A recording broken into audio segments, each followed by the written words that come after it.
Report યલગા news Gujarati Chhota Udepur. Karali police સ્ટેશનના ભિંડોલ ચોકડી પાસે રોડ ઉપરથી ભારતીય બનાવટનો વિદેશી દારૂ ઝડપી પાડતી Chhota Udaipur local crime branch police અધિક્ષક શ્રી છોટાઉદેપુર નાઓએ સૂચના અને માર્ગદર્શન આપેલ કે દારૂબંધીના કાયદાનો કડક અમલ થાય તે મુજબ કાર્યવાહી કરવા સારું જિલ્લાના તમામ થાણા અધિકારી તથા તમામ શાખા ઇન્ચાર્જ નાઓને પ્રોહીની ગેરકાયદેસર પ્રવૃત્તિ હેરાફેરી સદંતર રીતે નેસ્તનાબૂદ થાય તે રીતેની સૂચના કરે।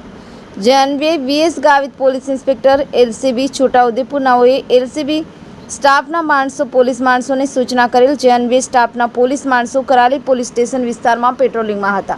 તે દરમિયાન ખાનગી બાતમીદાર થકી બાતમી હકીકત મળેલ। જે હકીકત આધારે ભિંડોલ ચોકડી પાસેથી 3 મોટરસાયકલમાંથી ભારતીય બનાવટનો વિદેશી દારૂ કિંમત ₹33,240નો મુદ્દામાલ તથા દારૂની હેરાફેરી કરવા ઉપયોગમાં લીધેલ હોન્ડા કંપનીની એક્ટિવા મોટરસાયકલ, હીરો કંપનીની કાળા કલરની સિલ્વર પટ્ટાવાળી સ્પ્લેન્ડર મોટરસાયકલ, હીરો કંપનીની કાળા કલરની પ્રેશન પ્રો મોટરસાયકલ ના ચાલકને પકડી પાડી પ્રોહીનો ગણનપાત્ર કેસ શોધી કાઢી કરાલી પોલીસ સ્ટેશનમાં ગુનો રજીસ્ટર કરાવી કાયદેસરની કાર્યવાહી હાથ ધરવામાં આવેલ છે।